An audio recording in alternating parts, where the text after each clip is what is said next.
네, 감사합니다. 우리 모든 성도들이 이 자리에 오셔서 들었으면 참 좋았을 텐데 우리 각자 가정에서 또 잘 들으신 줄로 압니다. 우리 하나님의 평강이 늘 우리 성도들과 함께 하시기를 바랍니다. 오늘은 우리 대한예수교장로회 통합교단이 지키는 총회 주일입니다. 총회 우리 임직원들과 또 총회 산하의 9,200개 교회와 그리고 250만 모든 성도들을 위해 우리 하나님의 은혜가 충만하시기를 바랍니다. 오는 9월 21일에 있을 105회 총회에서는 명성 세습 결의가 철회되고 공교회성이 회복된 교회가 되기를 기도합니다. 오늘 설교는 한국교회 회복과 갱신을 위한 신앙고백 모임의 교회들과 뜻을 같이 하는 전국의 교회들이 같은 본문을 가지고 설교하게 되었습니다. 어떤 분은 그렇게 말합니다. 교회에 세습을 하는 사람들에 대해서 왜 그렇게 보아주지 못하느냐, 좀 교회라고 하는 게 허물도 덮어주고 사랑으로 용서해 주는 것이 교회인데 어째서 그렇게 명성교회의 문제를 자꾸 들추고 그렇게 이제 문제를 만들려고 하느냐, 이렇게 질문하는 것을 들었습니다.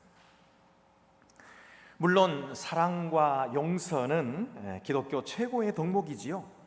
예수께서 은혜로 주신 것입니다. 우리도 이 은혜를 거저 받았으니까 거저 베풀어 주는 것이 마땅한 것입니다. 그런데 여러분, 이 귀한 은혜는 하나님께서 공의로우신 행동을 하셨기 때문이에요. 하나님께서 죄를 반드시 심판하시거든요.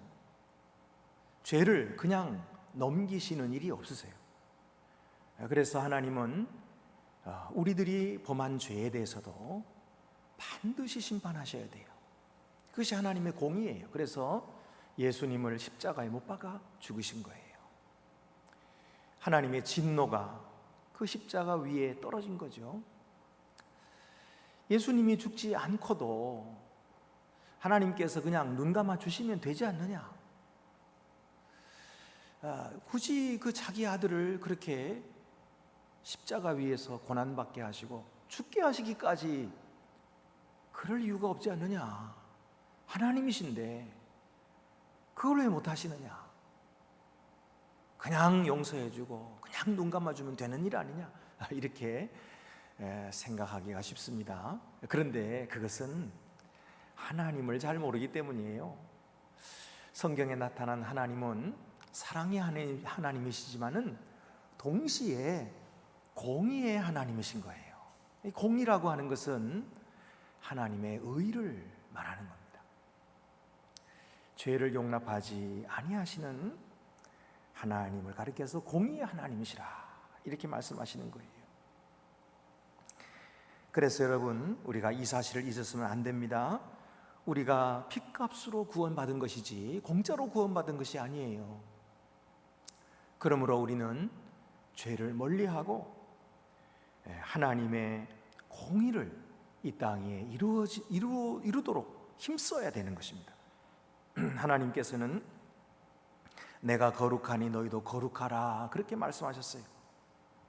이것이 우리를 구원하신 하나님의 목적인 것입니다. 그저 하나님께서 우리를 사랑하시고 용서하시면서 너희들 행복하게 잘 살아라, 이것이 구원의 목적이 아닌 것입니다. 우리의 행복이 구원의 목적이 아니에요.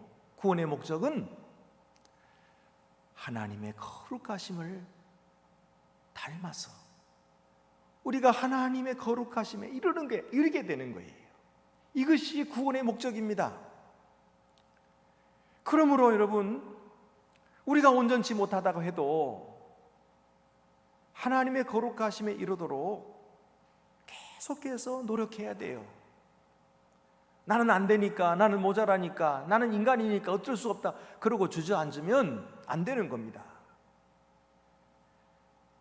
우리가 끊임없이 회개해야 되는 이유가 여기에 있어요.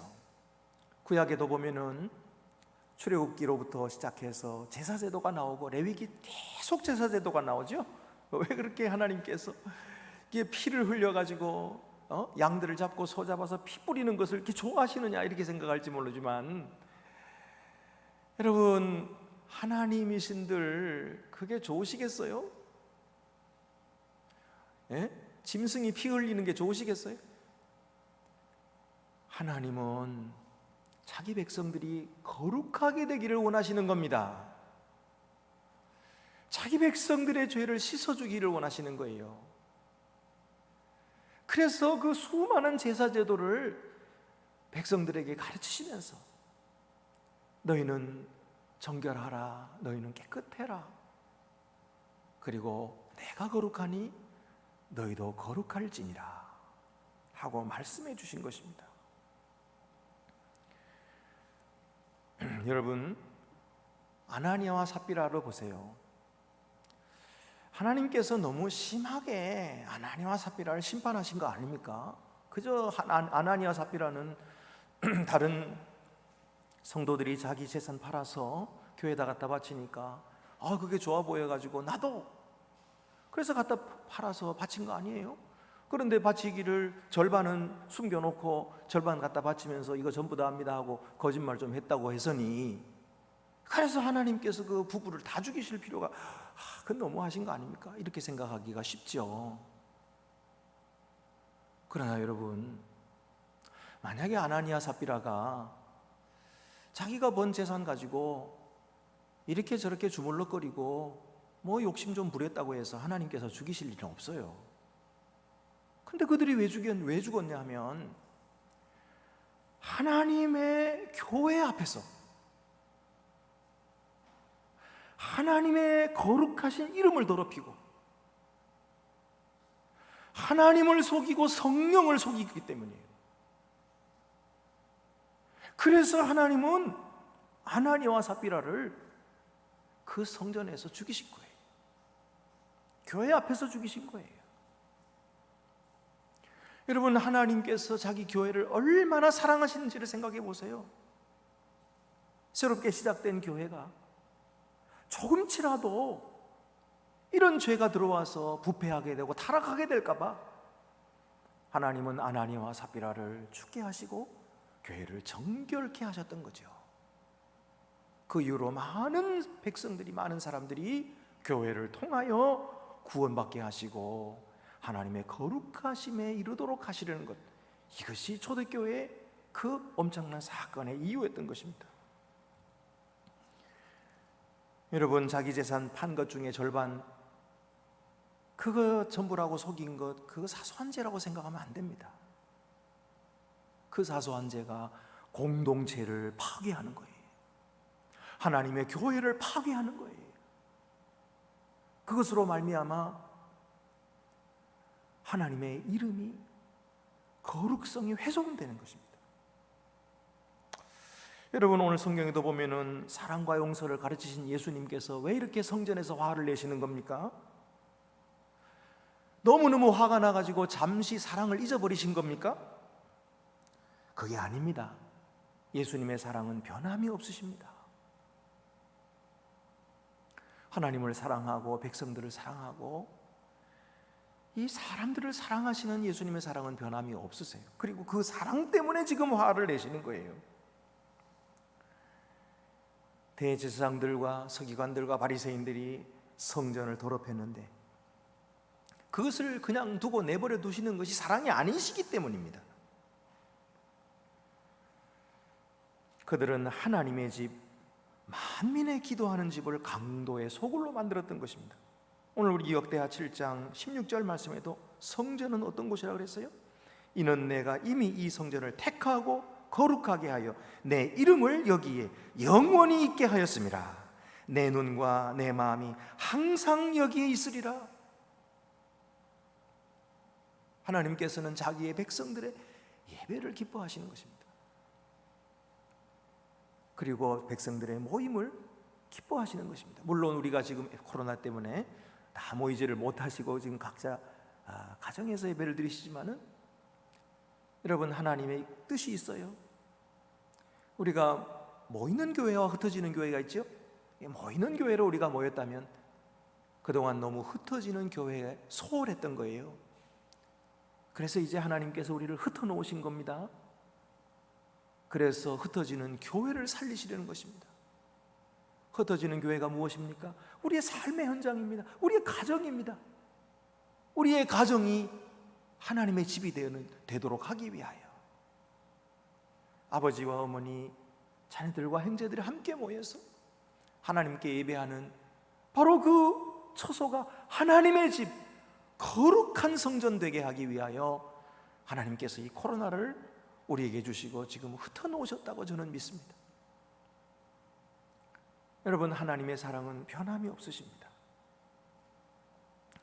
그런데 이 하나님의 집을, 하나님의 거룩성을 훼손하는 것이기 때문에 그냥 넘어갈 수 없는 일이었어요. 예수님께서 뭐라고 말씀하시죠? 매매를 금하십니다. 물건 가지고 성전 안에 지나다니지 못하게 하십니다. 이는 만민이 기도하는 집이라고 우리 아버지께서 그렇게 이 집을 세우셨는데 너희는 강도의 소굴로 만든다, 이렇게 말씀하셨어요. 사실 그들이, 이 바리새인과 서기관들이 성전을 자신들의 욕망을 충족시키기 위한 수단으로 삼은 것입니다. 제사장들은 누굽니까? 하나님께 제사 드리는 그 제사 업무를 주관하는 자들이에요. 바리새인들은 누굽니까? 성경을 연구하고 또 율법을 백성들에게 가르치는 사람들입니다. 그런데 이런 제사장들과 바리새인들이 겉으로는 거룩한 복장 입고 점잔 빼는 말을 하면서 의식을 행했지만은 그들의 마음은 딴 곳에 가 있었어요. 마음은 하나님을 섬기지 아니했어요. 돈을 섬겼던 거예요. 돈을. 하나님 사랑하지 않고 돈 사랑했던 것입니다. 그들의 관심은 하나님 앞에서 자기들의 백성, 자기와 자기들의 백성들이 하나님 앞에 어떻게 이 예배를 통해서 거룩하게 될 것인가 하는 것에 관심이 없고 그저 자기들의 욕망을 충족시키는 데만 관심이 있었던 것입니다. 그래서 성전을 제사할 때 쓸 양들과 비둘기들, 이런 것들을 이 여행객들이 와서 성전을 드리려고 할 때 거기서 사서 드리게 되거든요.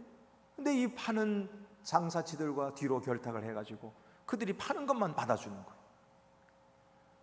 그리고서는 뒤로 돈을 받는 거예요. 이런 것을 그때 당시에 백성들은 다 알고 있었어요. 그러나 말을 못했던 거죠. 감히 그 거룩한 성전에서 일하시는 분들을 뭐라고 거기에 대해서 잘못했다고 말을 할 수가 있겠습니까? 그러니까 말을 못하고 있었을 뿐이지 그들은 억압당하고 답답했던 것입니다. 그런데 예수께서 여기 와서 이렇게 그냥 그들의 상을 뒤엎으시면서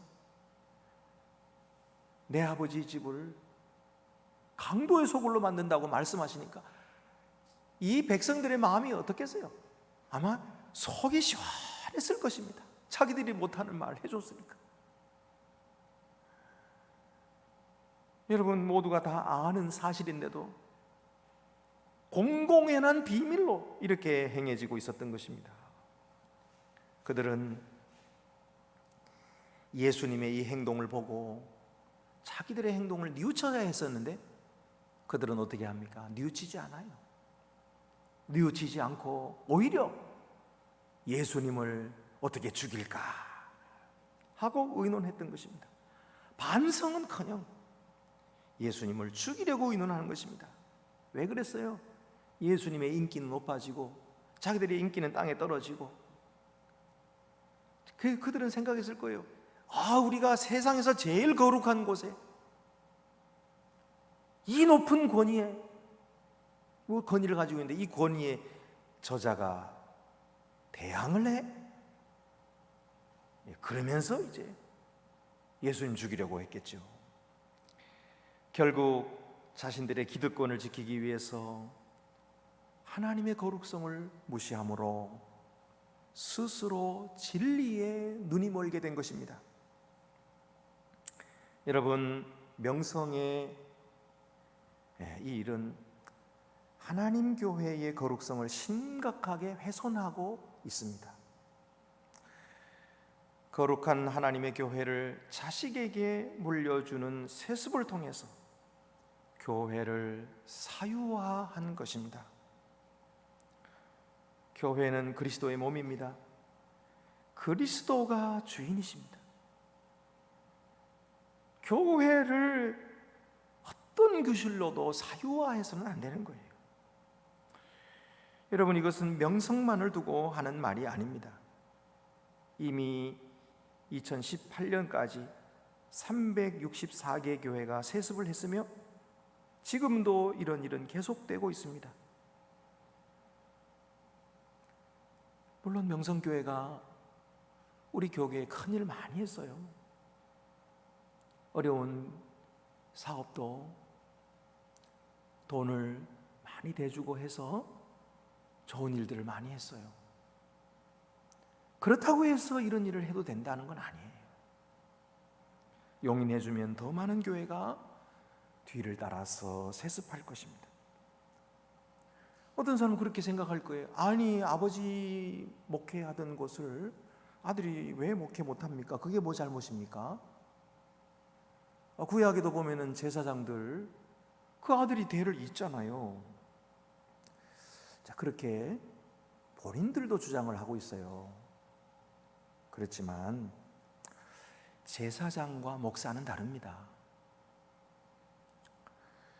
그런 논리라면은 구약에 먹지 말라고 한 돼지고기를 지금 왜 먹습니까? 여러분, 그리고 또 목사의 직무라고 하는 것은 제사장적인 직무만 있는 것이 아니고 선지자적인 직무도 있는 거예요. 그러면 선지자들은 세습했습니까? 안 했잖아요. 그러니까 제사장이기 때문에 세습에 마땅하다, 이건 말이 안 되는 거예요. 그저 세습 합리화하려고 갖다 붙이는 논리인 것입니다.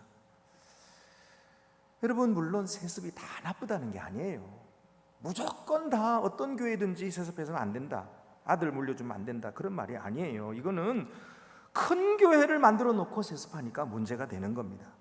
작은 교회는 돈도 없고 명예도 없고 권력도 없어요. 그런 100명 이하의 어려운 교회들이 아들이 그 어려운 교회를 이어받으면 칭찬할 일입니다. 그런데 실제로 이렇게 어려운 교회를 아들이 이어받는 일이 별로 없어요. 배덕만 교수가 교회 세습 하지 맙시다, 이런 책을 냈습니다. 그 책에 보면은 대한민국 세습 교회들의 규모가 나오는데 100명 이하는 1.7%에 불과해요. 그리고 제일 많은 것이 500명 이하 32.7%, 500에서 1000명 31%, 1000명에서 5000명 교회는 25.3%, 5000에서 10,000명 되는 교회가 6.9%, 10,000명 이상 교회가 3.4%예요. 그러니 100명 이하의 작은 교회는 사실은 이어받으려고 하지 않는 거죠. 한신대 주재영 박사는 이렇게 말했습니다. 우리가 주목할 것은 지금 문제가 되고 있는 교회 세습의 문제가 시골 작은 교회에서 일어나는 문제가 아니라는 점이다. 즉, 시골에 있는 작고 재정도 약하고 세상적인 명예도 권력도 없는 교회 목회자가 은퇴를 하면서 아무도 오지 않는 목회자가 없어서 자기 아들에게 목사직을 대물림했을 때 그것을 교회 세습이라고 비판하지 않는다는 점이다.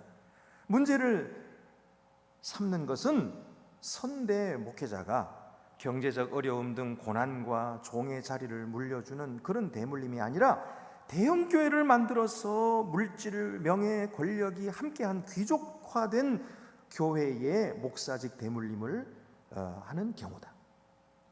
이것은 사전적 의미로도 분명히 세습이기 때문이다, 이렇게 말하고 있어요. 여러분, 세습하는 교회들의 근거와 주장이 무엇이냐면 후계자의 역량이 매우 뛰어나다. 아니, 자기 아들만 뛰어나다고 하는 것은 이게 객관적이지 않죠. 성도들이 외부인을 믿지 않는다. 여러분, 성도들이 목사의 말을 잘 믿고 따르도록 성경이 가르치고 있어요. 그것은 목사에게 하나님께서 권위를 주시는 거죠. 그런데 그 권위는 왜 주시는 겁니까? 그것은 그 권위를 가지고 성도들을 바른 길로 인도하라고 주신 거예요. 그런데 목사가 그 권위를 남용하고 오용하게 되면 어떻게 될까요? 그런 목사도 따라야 할까요? 아닙니다, 여러분. 이게 성도들이 잘 분별할 줄 알아야 됩니다. 이렇게 외부인을 믿지 않는 교회로 만들어버린 거예요. 자기 교회만 교회라고 생각하는 이 개교회주의에 빠져버린 것입니다. 그런가 하면 전임자의 공로를 인정해야 한다? 아니, 전임자의 공로를 인정하는 것이 그렇게 세습하는 것만 인정하는 겁니까? 물론 인정해야 되지만 얼마든지 다르게 인정할 수 있잖아요. 자기 교회 교인들이 원하는데 왜 남의 교회가 난리냐? 또 이렇게 얘기를 해요. 여러분, 교회가 자기 교회입니까? 교회는 공교회예요.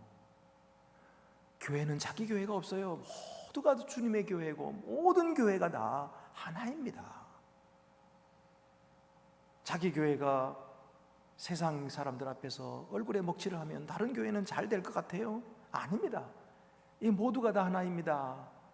우리가 신앙 고백에서도 거룩한 공교회를 믿으며 이렇게 고백하잖아요. 교회는 공교회지 자기 교회가 없어요. 여러분, 어떻게 생각해봐도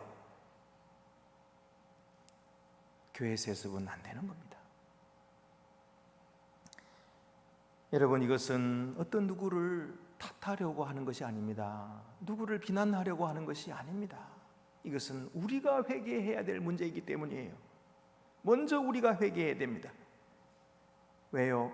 빗나가는 교회라고 해도 그 교회는 남이 아닌 바로 우리이기 때문이에요. 한 몸입니다. 그들의 잘못 역시 우리의 잘못인 거예요. 한 배를 탄 공동체라는 인식을 가지고 우리의 죄로 회개할 때에 하나님께서 긍휼히 여기시고 하나님의 진노를 멈추시고 회복을 허락해 주실 것입니다. 우리는 배금주의 사상에 물들지 않았는지 우리 자신을 다시 돌아봅시다. 돈을 적립하게 되면 나도 알지 못하는 사이에 돈 의지하게 돼요. 하나님 의지하기보다 무슨 일 있으면 그거 갖다 쓰면 되지 뭐, 이렇게 되기 쉬워요. 이게 인간의 약함입니다. 야고보서 5장 3절 말씀에 너희 금과 은은 녹이 슬었으니 이 녹이 너희에게 증거가 되며 불같이 너희 살을 먹으리라. 너희가 말세에 재물을 쌓았도다. 마지막 때가 되었는데 재물을 쌓으면 안 됩니다. 재물은 주님의 뜻대로 복음적으로 사용하고 있는가? 우리 자신을 다시 돌아봅시다.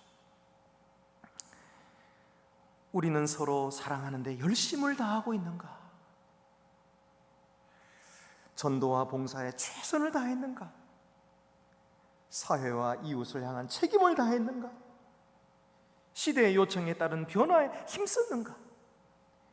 우리는 이전에 있었던 잘못된 행동과 관습을 벗어버리고 스스로 일어나서 개혁해야만 합니다. 지금까지 한국교회가 개교회주의 물들어서 나만 성장하고 나만 커지면 된다는 생각으로 달려왔다면 이제는 공교회를 생각하고 이 세상 속에서 교회 사명, 역할이 무엇인가를 생각해야 합니다. 이웃사랑을 몸으로 실천해야 됩니다. 기독교가 국교라도 된 것처럼 세상 앞에 세를 과시하며 오만하게 행동해서는 안 됩니다. 종처럼 겸손하게 이웃과 사회를 섬길 때에 그리스도의 사랑이 전파될 것입니다. 젊은이들의 의견이라도 들어야 됩니다. 그래서 교회가 달라져야 됩니다. 그들도 품을 수 있도록 우리의 사고를 열어야 합니다. 내 의견만 고집하지 말고 남의 의견도 듣고 서로 다른 의견을 가질 수 있는, 다른 의견을 허용할 수 있는 이 포용적인 교회가 되어야 됩니다. 사랑이라는 미명하에 행하는 회개 없는 용서는 죄의 방조요, 죄의 조장입니다. 사실 지난 104회 총회 때 수수반이 통과된 것도 총회 안에 무분별한 온정주의 때문이었어요. 총회장과 몇몇 사람의 각본에 의해서 김삼환 목사님이 나와가지고 사과를 한 후에 그들은 이제 싸우지 말고 화해하자 하면서 수수반이 나오면 무조건 토론 없이 받기로 하자, 이렇게 된 거예요. 총대들은 그것이 악어의 눈물인 줄 모르고 한순간에 넘어가고 말았습니다. 여러분, 온정주의는 거짓 사랑입니다. 문제를 회피하면 그 문제는 더 큰 문제로 되돌아오게 되는 거예요. 이제는 우리 교회가 세속화를 막고 하나님의 집을 깨끗하게 합시다. 우리 안동교회는 한국교회가 나아갈 방향에 앞장서는 사명이 있습니다. 우리 교회는 설립 때부터 개혁적인 교회였습니다. 일대 한석진 목사님이 평양신학교 제1회 졸업생이었는데 그 1회 졸업생 7명 중에서 제일 먼저 상투를 잘랐어요. 아주 개혁적인 분이셨어요. 그리고 우리 교회가 설립될 때도 선교사에 의해서 설립된 것이 아니라 자국민의 힘으로, 우리나라 사람들의 힘으로 세운 교회예요. 첫 예배당 건축 때도 선교사의 도움이 없이 우리 교인들 스스로 힘으로 건축을 했습니다. 3.1운동 때도 12인 등의 장서를 발표한 교회입니다. 기장과 예장이 갈라지는 고통의 현장 속에서도 우리 한국교회가 나갈 방향을 잡고 앞장섰던 교회입니다. 언제나 개혁정신이 투철한 교회입니다. 한국교회가 위기의 늪에 빠졌습니다. 지금 10년째 감소 세가 더욱더 가파라지고 있는 상황입니다. 이것은 하나님께서, 우리 주님께서 교회의 본질을 찾으라, 교회의 본질을 굳게 잡으라고 말씀하고 계시는 메시지로 들어야 됩니다. 우리 한동교회가 한국교회를 새롭게 하는데 앞장서는 교회가 되고 있음을 저는 참 자랑스럽게 생각합니다. 내 집은 만민의 기도하는 집이라 말씀하신 주님의 말씀대로 우리 교회가 한국교회를 청결하게 하고 거룩한 교회로 다시 세우는 일에 하나님의 손에 쓰임 받기를 원합니다.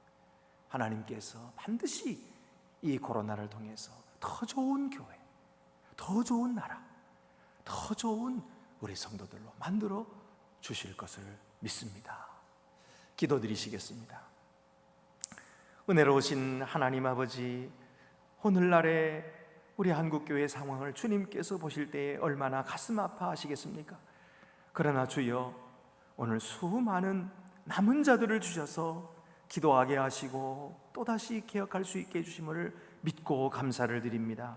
주여, 저희 교회를 주님께서 굳게 세워주시고 또 이 일에 앞장서는 모든 교회들과 함께 연대하면서 교회를 새롭게 하는 일에 힘쓸 수 있도록 도와주시옵소서.